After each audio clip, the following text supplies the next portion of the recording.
people that don't have enough cash flow. They want to market themselves, they want to get out there. How have you been able to take these processes, these systems? While I was at the New York Times, McKinsey and Company came to us to help us build our trajectory to get to the 10 million subscribers. The pitfalls, when working with startups and small businesses are the volatility in terms of the lack of education. In the beginning, this is what was like the key to success for scalable growth. And then the other spectrum was like, I would never do that again. Yeah, so what I found was, moving through that cycle and actually then teaching small businesses through a friend of mine's school, Marketing 101, I was really discovering that.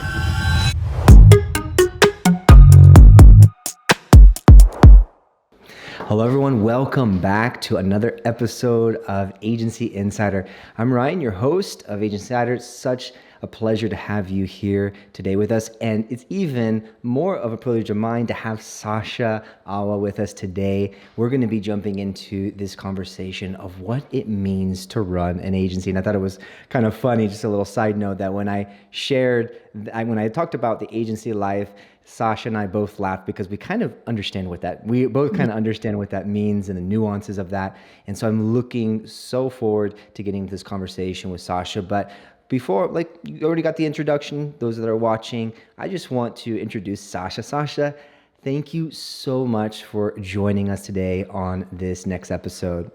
Thank you so much, Ryan, for having me. I appreciate it, and I'm so excited to dig into all the details about being an agency owner. Yes. It's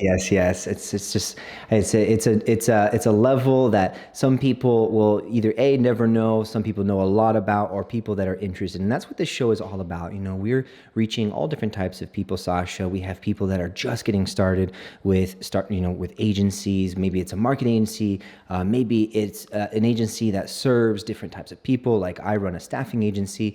Agency owners, regardless of the niche, regardless of the market, we all kind of have some things in common. And that's what this show is all about. We're going to be talking about the agency life, the ins and the outs, some things that we've learned. And that's our goal. All those that are watching today, we want to help you. If you're just getting started, we'd love to maybe give you some tips.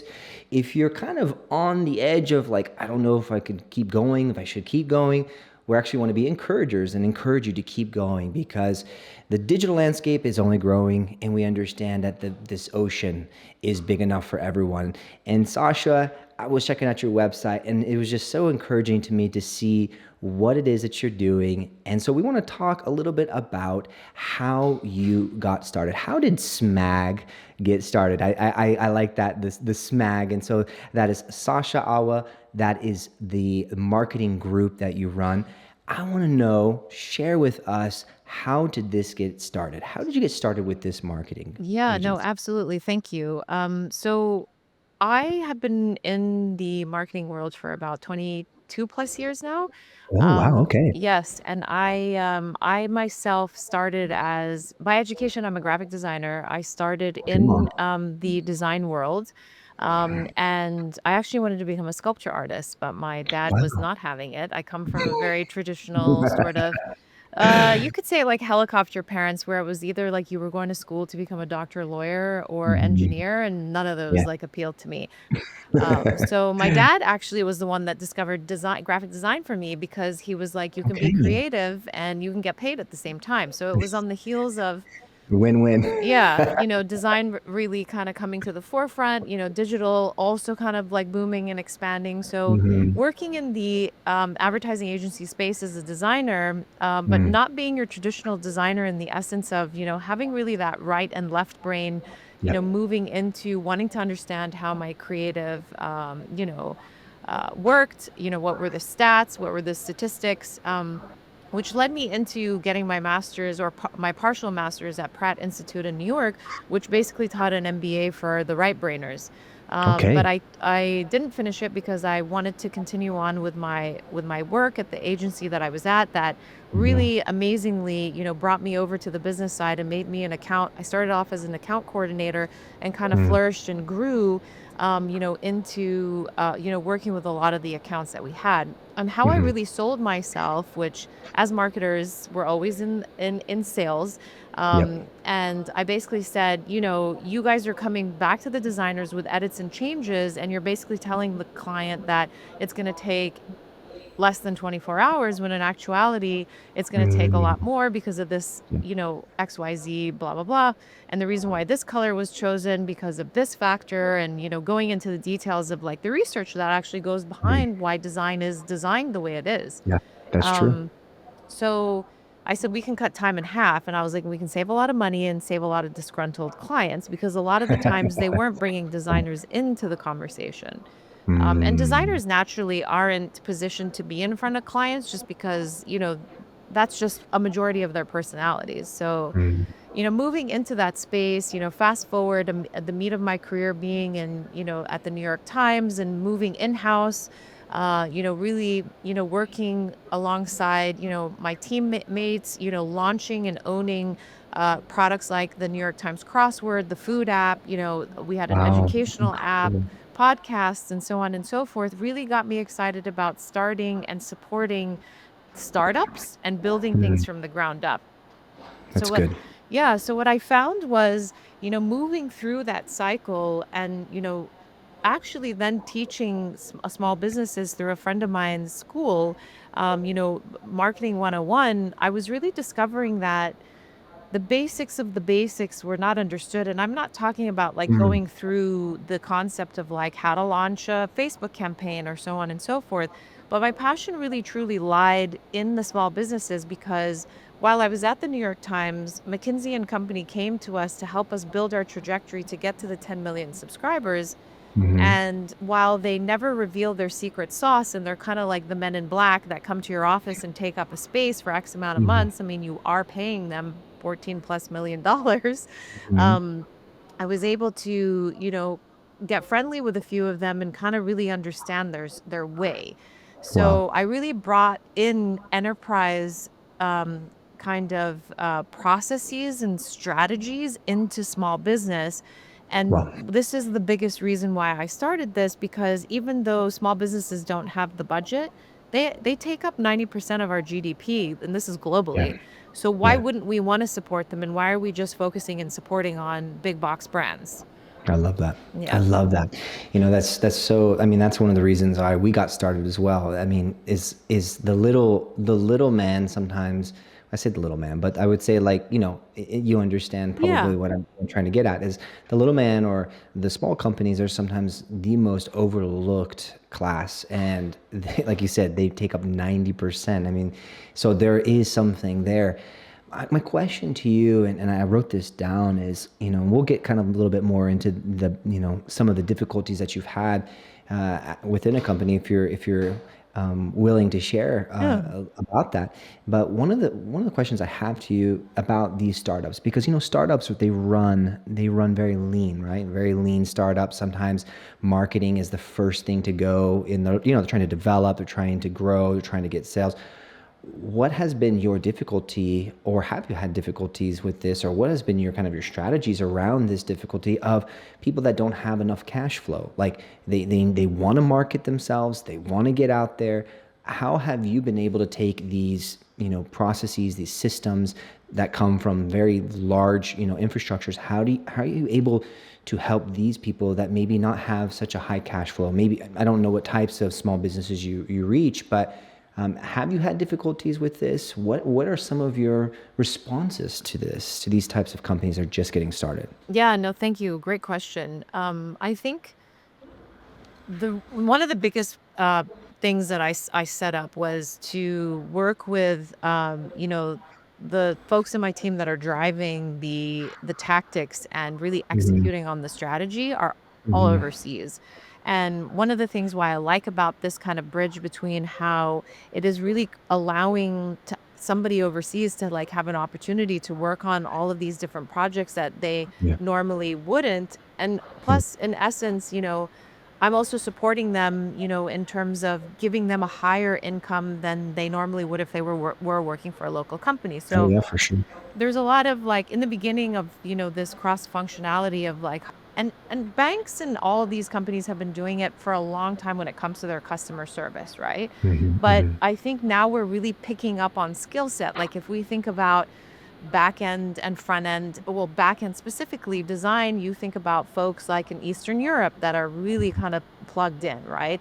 You think front end design, you can find designers all over the world. But, it's really giving them exposure and really allowing them to kind of flourish within their kind of setting. And Mm, that is one way that I'm able to keep the price down and be competitive against like a US based agency who mhm, hires, only in the US, right? mhm, The mhm, only thing mhm. that I do keep, in the US base is content development as it relates to copywriting, because I Mhm. think being able to pick up on tonality and Yeah, brand for is sure. super important. Yeah. And that's what we miss when we hear, even as customers ourselves, when we go into calling our banks and dealing with the customer service that are overseas, and God bless them, they're Yeah. reading off Mhm. a script, and it's frustrating not only for us, but I'm sure it is for them, because they want to be able to divulge a certain, pathway for the customer on the other end, but they're Mhm. kind of stuck to this one script that really doesn't have an end solution or a resolve. So Mm. really the answer to your question is I stay competitive because I I don't have I have a few full-time folks, but I have project-based folks that I kind of integrate and pull on that have Mhm. their own agencies. So it's almost like we're agencies supporting agencies, That's which really cool. is fantastic. Mhm. And it keeps my bar low in terms of, well, if I don't have work for somebody, they go on and they have projects, and it's like it's project based. The clients, our retention is pretty good. I've had clients that have been with us for, the 4+ years that I've, been in business. So it's really keeping that retention and that longevity, and Love really that. kind of supporting other agencies within that kind of environment. I love that. I love Yeah. it. That's so nice. I like that. Agencies supporting agencies. Yeah. Jake and I were talking a little bit about agencies supporting agencies. That's something that it's I think it's becoming more popular as time progresses. There's times that I'll have a customer that's kind of out of my scope, and so I'll help another agency owners. I have two other friends that own agencies. It's just really cool to have that collaboration. So I don't want to go down that rabbit trail, but it's really interesting what you said. Agencies Hmm. supporting agencies, and with that strategy that you have, you're able at the end of the day able to serve your customers in a sense better, in the sense of from financial perspective. So that's really great. So let's go a little bit back. So when you first, let's take a few steps back in like the beginning days of your business. How did you first start off doing everything yourself? Like, was it a one man band, and then you just begin to multiply yourself? Kind of bring us into some of the viewers that are watching that are just getting started. What are some of the things that you did Yeah. when you first got started that either I'd like to, if you can remember this, and if not, it's okay, I can remind you, but that you would continue doing in the beginning, like, yeah, this is what was like the key to success for scalable growth. And then the other spectrum was like, no, I would never do that again. Like, Yeah. please, if you're watching this, don't do this. I made this mistake. So let's start with the first one in the beginning stages. What is it that you did in the beginning that really helped, like, was a catalyst to the success that you are now in, that you're walking in today? Yeah. Um, Great question. And I just wanted to kind of complete the last question Yes. by Go saying, ahead. um, the pitfalls, when working with startups and small businesses, are the volatility in terms of the lack of Mhm. education to understand, that marketing is cyclical in nature, and that it's Oh, never that's good. ending. So the concept of stop start is something that we as agency owners, as other That's good. marketers, need to continue to push and educate, and allow them to understand that if they are a business that's just getting started, it's not a sprint, it's a marathon. You will Exactly. see the KPIs, or the key performance indicators, and the Mhm. successes, and it's understanding what does success look like to you as a business owner. And That's I don't good. want to just say leads in through the funnel, so on and so forth, because Mhm. that's the ultimate goal. But if you're just Yeah, launching, the floodgates don't open. that's good. There's product market fit, and then the floodgates open. And it's awareness, specifically also if you're a brand new company. That's So I so good. just yeah, I just wanted to make sure that, Yes. education, and that's the key component as marketers and agency owners, is crucial to clients, because once they feel that they're being educated to understand exactly what you're doing and you're not sitting in a silo, they will stick with you and they will continue to work with you. I love that. And they'll weather the storms. They'll weather the storms. I mean, because we've had a few people, I mean, just the other day that they're going through that storm right now, and they're mid-size, they've passed the startup phase, but they're going through a difficult moment. And one thing that, we as a company, we always remind people, because we serve as like like HR for companies, right? Yeah. We always say, we're here with you. We're here to hold your hand through the storm. Like, you're not going to go under. Like, you move forward. And I love that educating them, educating your customers, educating those that work with you is so important. Yeah. And I think that demands a lot of communication and Yeah. good communication skills at that. Yeah. And I think I love that. Thank you for going, and thank you for closing that in. I think Yes. there was something there that I And just definitely to finalize valid. that, it's the concept of cut back, not cut out.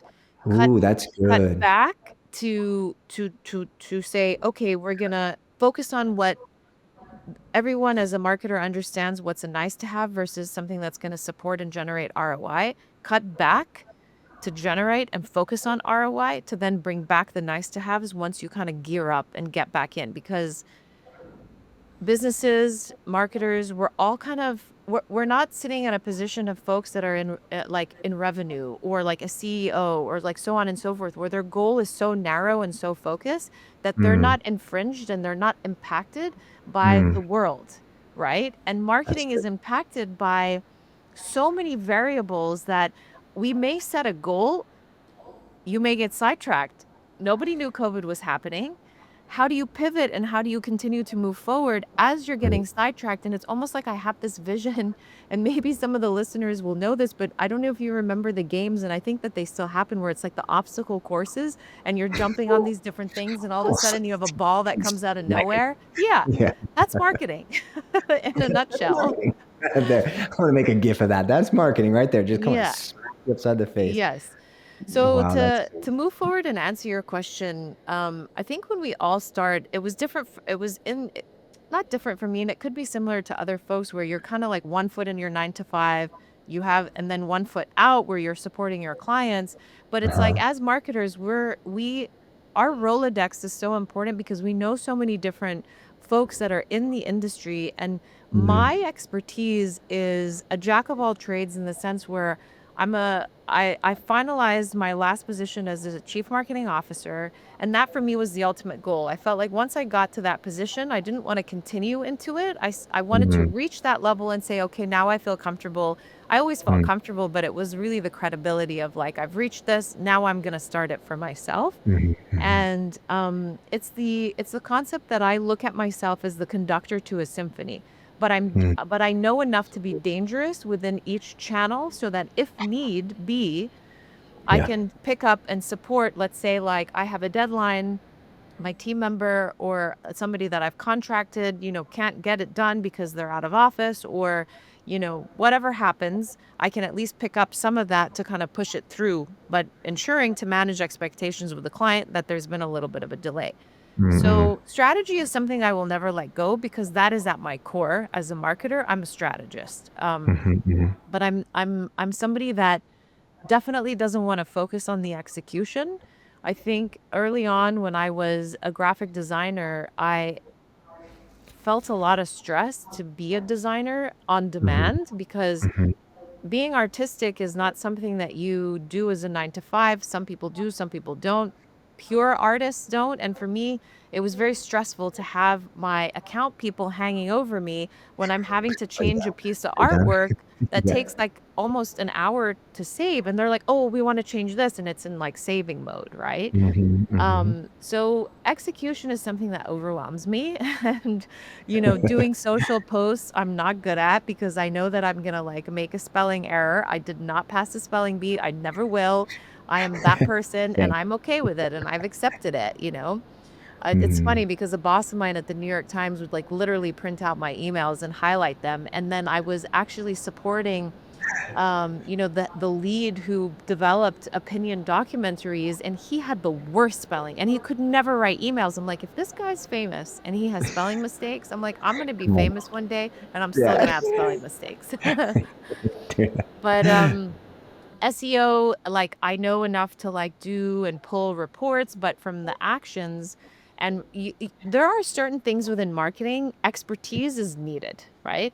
I think Mm-hmm. like email specialists are important because they know what works and what doesn't. But from an execution standpoint, I find that easy. I can go and pick up and do that. I can go and pick Mm-hmm. up changes to a website and so on and so forth, so forth. Mm-hmm. But from a specialistic standpoint and somebody who like day in and day out focuses on one particular lens and channel of their marketing, I think is important that that's not something that I can pick up, and I leave that. As business owners, and this is for all business owners, whether you're a business owner building out an agency or any type of an agency, know your strength and know your weaknesses. That's good. Yep. And one thing I will never do, and I supported a client and I walked a mile in the shoes, is sales and cold calling. Not for me. It's the worst. It's Not for so me. hard. I have so much respect and love for those that are calling me, and I don't care where they are in the world, but being hung up on I realized what I was doing as a consumer, and now when I get phone calls, I'm like, "Thank you very much. Please take me off your list." And if they're still trying to talk, I'm like, I really don't have time. I was like, I don't want to hang up on you. I was like, but I appreciate your time and calling me. And I was like, go on to the next lead on your on your Yeah, list. your I'm not it, Rolodex. So at least giving them the courtesy, because sometimes you have to have thick skin. It's awful to be hung up on or like screamed Yeah. at or take me off your list. This is annoying, and so on. So And so let's go back to the beginning. And we have here, so you would tell me, or you would say that you would knowing your strengths and knowing your weaknesses is so important as a business owner. Is this something that you had to find out the hard way? Or is this something that in the very beginning of the development of your business, this was just like kind of something that was ingrained into you? So right off the bat, you're like, okay, I'm not good at this, so I'm not going to be doing this. Was that like right off the bat? Because for me, like I had to I had to learn the hard way. Like I was trying to do everything at once, and then like many things got overlooked, or maybe you're like a one-man band trying to do so many things, and it just starts to kind of implode. So I learned the hard way. Is this like in the beginning of your business? Did you already have this all laid out, or was this something like in the same? Did you go through the same thing that I went through, like learning the hard way? I think it's a personality trait, and I think Mhm. it's the famous quote by Socrates, it's know thyself, right? And I think that Good. in business and as people, we're the only ones standing in our own way. And we're the Wow, that's only good. ones making things either move forward or making things stagnant or really reversing something from happening. And yeah, you can say there are some things that I'll hold on to and I'm like, I know I'll do this better, but then how am I not giving somebody the opportunity, and maybe Mhm. when I've allowed them to build it, there's a nugget that comes out of it that I didn't think Good. about, even if I know I'll do it better.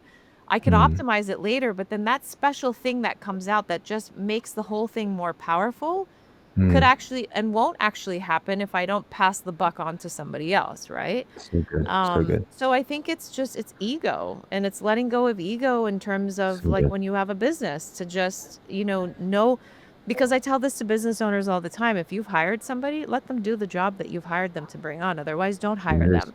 I had a Okay. client that had been in business for like 15 years and was making upwards of 13, $14 million revenue, okay, Mhm. a year. And he hired me and another colleague of mine to do some work for him from a consulting standpoint. He Mhm. wanted to read every tweet that we were going to post. And I'm like, you got to get That's out of the rough. weeds. Like, I had to Yeah. fire this client because too much in the weeds is not going to help you be the founder and the boss to actually support the growth of your company, because you're So still good. focused, you're still in the business, you're not supporting and being on the business. There's a Yep. difference between in the business and on the business. On is Yep. focused growth. In the business, you're too much in the weeds, you're too focused on the little things that's not going to help you move forward. That's so good. I Yeah. love it. I love it. So let's pivot a little bit about leadership development. Something I love. I love talking about leadership. It's one of my things I just love talking about, and I love developing leaders. So I always like to talk to different founders and CEOs to kind of pick their brains about leadership development. And so kind of want to pivot a little bit into this sector of the conversation in regards to leadership. Now, you did mention that a majority of people are remote, but that still takes a tremendous amount of leadership. Yeah. There's nothing, it's a lot more leadership qualities that you have to have because it's all remote. You don't get to actually physically see the person Yeah. or touch them. They're in the office. You're able to connect with them on a physical base, on a daily base. But so you're kind of a hybrid between, you have a few people that are in house and then are within the office, and then you have remote. So let's talk about leadership development. What are some nuggets that you could give people in regards to building up people? Like Yeah. you yourself, you've made it very clear that you're able to identify your strengths and weaknesses. You clearly have a grasp about delegation. But how do you build leaders? How do you build people that are going to be integrators, that are going to think for themselves, are going to be effective? Can you kind of share a little bit about that? Is this something that you're willing to share with us today? Yeah, absolutely. I think I learned this very on in my career when I was working at the New York Times. And it's this whole concept of, and I learned this from like a sales leader who actually eventually became my mentor. But Hmm. a salesperson only fails because they're only as good as their onboarding. And Mm, a salesperson can sell anything within any industry. They just have to be properly onboarded. And if they're not, that's good. that's when crash happens. So Mm, when I was at the New York Times, I hired somebody that was like straight out of college. And New York Times is an enterprise company. Most enterprise mhm, companies, for lack of a better term, can have a little bit of a hierarchical sort of behavior where things get a little stuffy, right? mhm. So startups, not so much because, if we think about open space office layout, you could be sitting right next to the founder, like so on and so forth. Mhm. So I brought this person on and I had them shadow me. And I think shadowing is one of the best tactics in terms of leadership and the fastest to get somebody onboarded into a system, right? Um, and it's including them in everything, allowing them to have a voice and allowing them to speak up, right? I Wow. remember we were in meetings and we had a lot of C-suite people, and I allowed this person to speak up.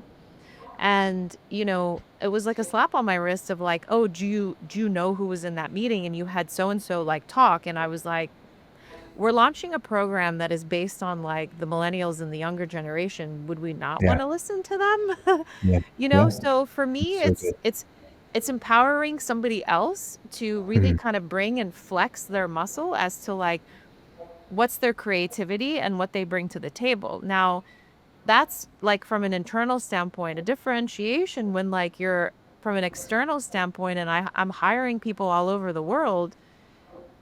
It's interesting because especially from the tactic of like agencies supporting agencies, right? It's Mhm. like it's knowing somebody's time management, and it's Mhm. having tools that can support making sure that everybody is held accountable. I think accountability keeps things moving through. I Mhm. think, I've helped teach other agency owners. Like I have somebody in India who develops a lot of stuff for me from community build out, and he, is doing so well that he finally got an office, and he said, "I think that things are going to start to flourish now that I'm going to have everyone under one roof." And I also Mhm. think it's understanding cultural differentiations and That's how good. like people work, how people function, and being able, and maybe because I'm a half breed and I come from two very different cultures, it's really Mhm. understanding the mindset and how people work. And not everybody knows time management, right? Yeah, that's good. But it's like I'm a soft sort of leader, but I'm also, kind of like your grandmother that is like, we Yeah. can't make this mistake again. And it's like multiple mistakes thereafter is like, to me, somebody who doesn't care, right?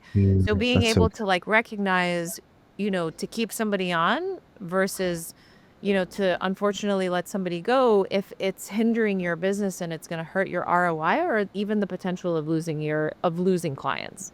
Yeah, for sure. Question for you is another question. I'm asking multiple questions here, but question within that question Yeah. is is how do you refine well, when it comes to feedback,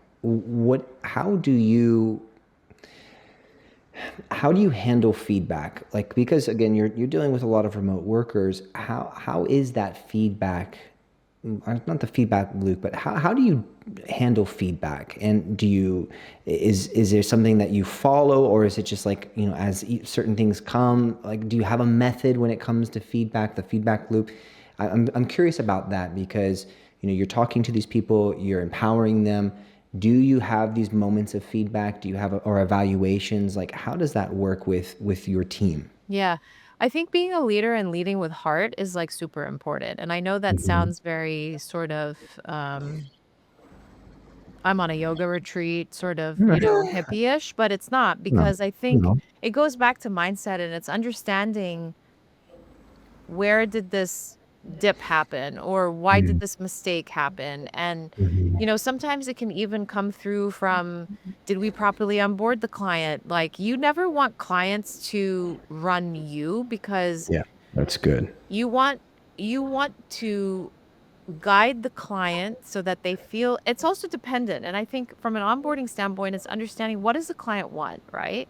I have Hmm. I love clients that. that I have weekly meetings with, they never show up to. But what do? We send them updates every week. We send them Loom videos and it's keeping that engagement. So it's not like, oh, I'm just paying this person and they're not giving me anything in return just because I don't Hmm. want to come to the meetings and maybe the client really doesn't want to outwardly tell me I don't like meetings, just send me stuff. We manage Hmm. expectations. And I think it's similar with leadership in the feedback loop. It's managing expectations with your team and having a heart to heart and being like, why is this happening? Digging into it. Oh, I'm actually like struggling because my dad is about to go into surgery or Hmm. I just had a baby and like honestly, I didn't know that I wasn't going to be able to sleep more than 2 hours during the night. Okay. You know what? Why don't we shift time zones for you? Because a lot of like the folks that work for me overseas do US time, right? Maybe Hmm. in this period as you're like going through it, maybe, I need to like, send you stuff ahead of time. You sleep on your time zone, do the work for me so I wake up and it's done and so on and so forth. So I think Hmm. it's especially when you have international folks, it's just being able to kind of shift because we're human beings at the end. Obviously, we don't want to be making big mistakes because Hmm. it's the client, they're paying for like top tier delivery, Hmm. but things are going to happen. I mean, things happened at the Hmm. New York Times. We had a woman that was pregnant and was like sending stuff like on her delivery bed. First of all, she shouldn't have been doing that, right? And then one of the biggest mistakes happened, but Hmm.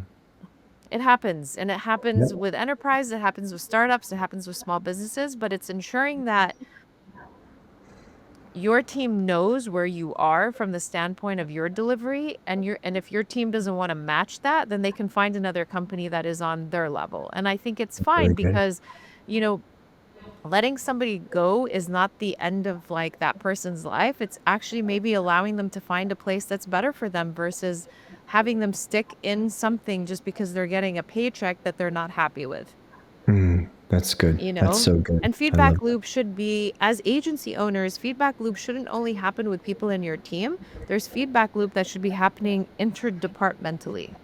That's good. I like that. Yeah.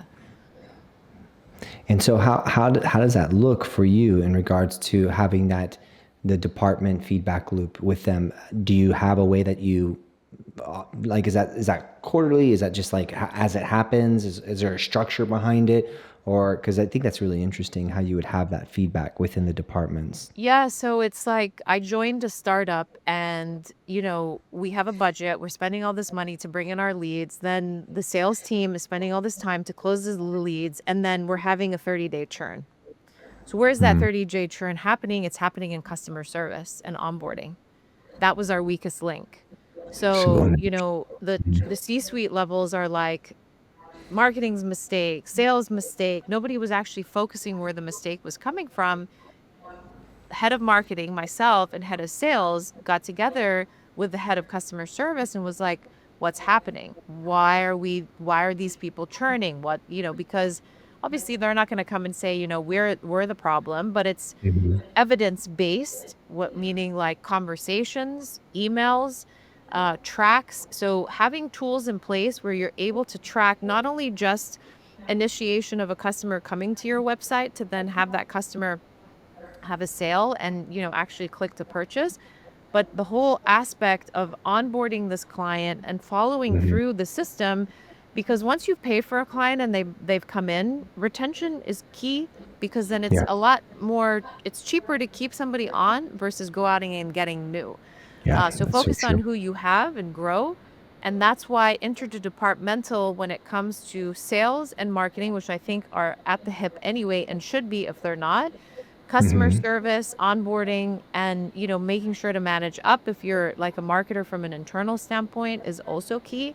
And really Mhm. just giving people the information before they're asking for it is That's so is good. super key. I love that. I love that.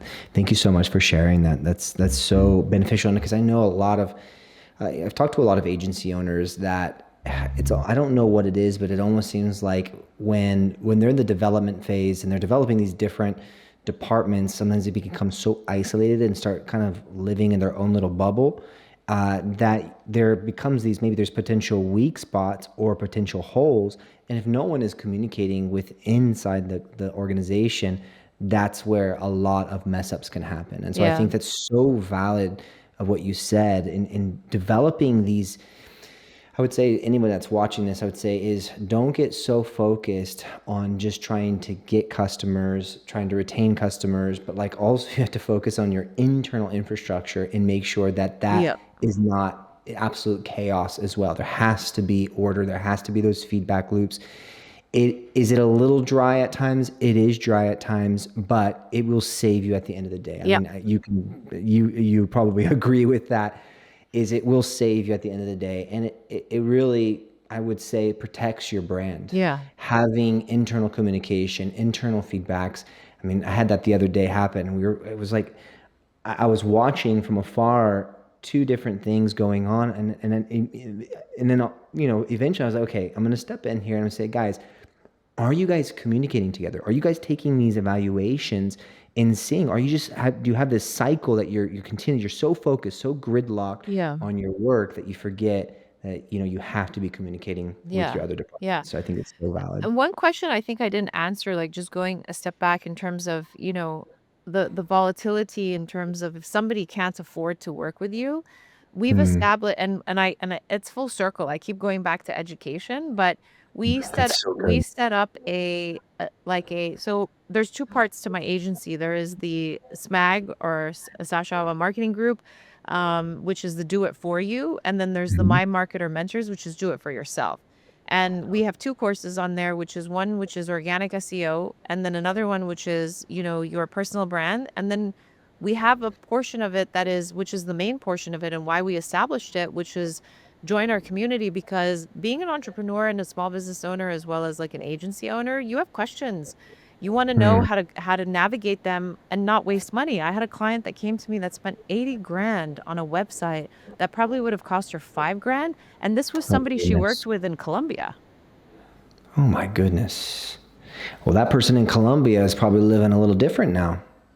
Yep. That's So, incredible. which is so sad, because It's so sad. clients are so green in the aspect of like knowing what to do with marketing, that they're really truly looking for you to guide them and like to really shift them in a different direction, and to have them, pay more than what it is like, Mhm. is sad, and Yeah, maybe I give too unfortunate. much for the price that I have, but at the end of the day, it's what Magic Johnson said when I was at a conference, and he was like, give 200% and like it will come back to Love you it. tenfold. That's so good. Give 200% and it will come back twofold. I love that. You're just full of wisdom. And I tell you what, we're gonna have a lot of good content here. You got a lot of good stuff. I'm so glad that we had Oh, this I opportunity to appreciate talk that. about it. So I want to just we're kind of coming towards the end of our conversation today, and I want to go now to your offer because I was looking on your website and I see, okay, you offer digital marketing, branding, and sales. So anywhere from digital strategy to brand development, sales strategy and execution. Kind of, if you can, and if you're willing to share this, is how do you stay competitive Yeah. in an ever increasing digital landscape? I mean, it's just like I'm very, I follow a lot of the AI trends. We develop softwares, we have AI, different AI solutions that we're developing. And I myself get overwhelmed at like just how much is being poured out, right, from the generative AI sector. My question to you, and I've seen how difficult it is for a lot of agency owners today, of like trying to stay competitive. How do you stay competitive in this ever increasing digital landscape? How do you keep from dumbing down your services, right? Like making them too cheap or making them too expensive. Like how do you navigate this, Sasha, in this environment where it's like so competitive? There's so much advancement in technology.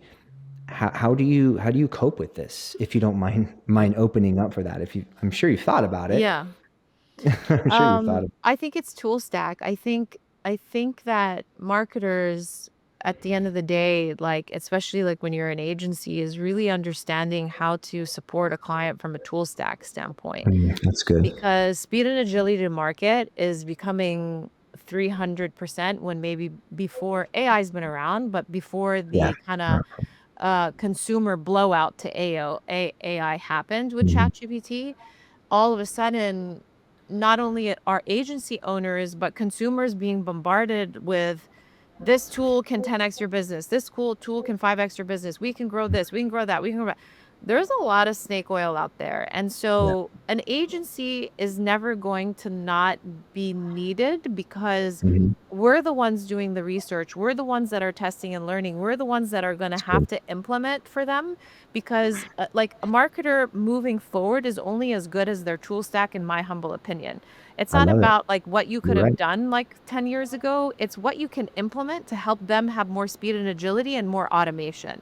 That's And it's good. staying on top of all the tools that are coming. Like I'm part of a roundtable event that just talks about tools. And Mhm. we have people that are inside enterprise companies, which is great for me to hear because as an agency supporting small business owners, I can give them feedback on tools that they're not looking at because Mhm. what the comment that came out of that meeting was really interesting was because you're enterprise, it's always $100 million response. When you're a small business owner, it's a completely different conversation, right? It's So true. even as a small business owner, it's knowing where your threshold is, but it's also Right. knowing that you don't have to spend that much to get the answer and to really kind of move things. And with AI, things are becoming a lot cheaper. So it's not that marketers are going to lose their jobs to AI. Marketers who don't focus on the new tools that are coming into the system is where a marketer and an agency is going to lose. So staying competitive with tools is what's going to be super important and it's going to set you apart. And Love it. remember, like the ocean is Love. big and there's always a piece, and you'll always find your customers within that piece of the ocean. Yep. And I think at the end of the day, I mean, and I was talking to one of my friends, he's worked with some very large customers, Nike, Cartier, these types of massive companies. And one thing he was sharing with me about, he said, Ryan, even though with the advancement of all these technologies, there is something that still will never go away, and that is just the human touch. Yeah. That is the human connection, regardless of how crazy advanced we are getting as a civilization, as a society.